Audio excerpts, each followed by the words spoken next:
Okay, this is probably gonna be the last video I do for a while. Before maybe I start my movie vlogs, start going on that a little bit. I mean, I'm kind of getting to the point where I'm almost ready to get started with it. Maybe just a few more movies. I kind of wanted to talk about Robert's record, The Futurist, because I don't know. I mean, it's not every day like an actor comes out with an album, and his actually is like, I totally recommend it. It's like really good from like songwriting, I guess, from that particular perspective. I mean, it's got some good lyrics. The music's like really good. I mean, he's a really talented like pianist and songwriter. But I'm coming in with this like a little bit of a script because I mean I kind of want to hit on all the like the major points, and maybe I'll see how many videos I can do this in. I kind of want to do it in maybe a few parts so I don't spend too much time talking about like certain parts of it.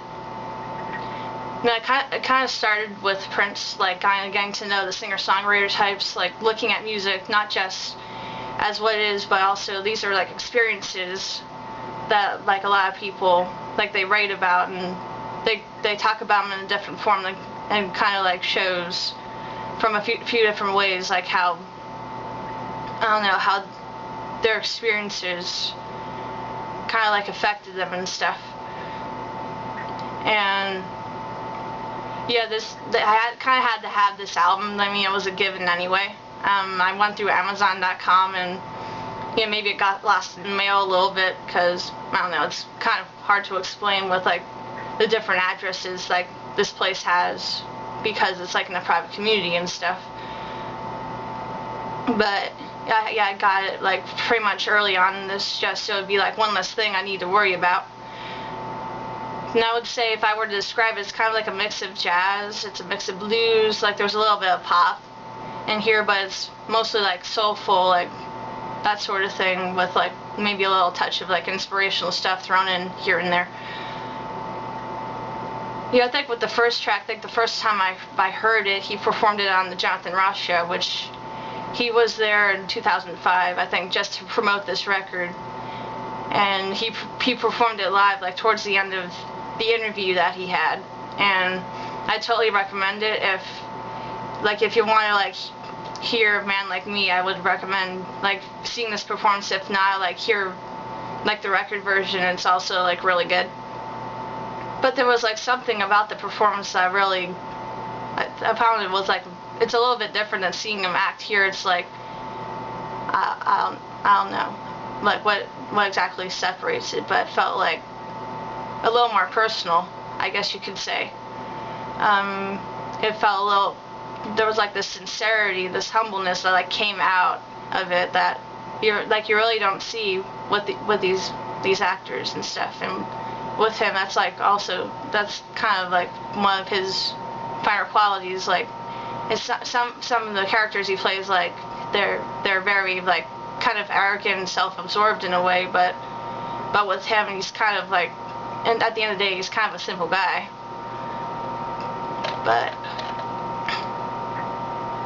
yeah, in the song he talks about a relationship that he's in, that a lot of people around her kind of tell her to like avoid him, like he's not the best person for you to be with, which probably takes a little bit of inspiration from like real life experiences. But yeah, it's like a really short track. It only goes for like 3 minutes or so, but it's like one of those things where you like absorb every second of it, because it's like, it really is something special. And I'd say totally check into it. If you don't get the album, definitely Google it on YouTube. With Broken, which is the second song, I heard it during the credits of Kiss Kiss Bang Bang, which was like a really good movie. I'd recommend that too. I'll probably do like a video on that one also in a little bit.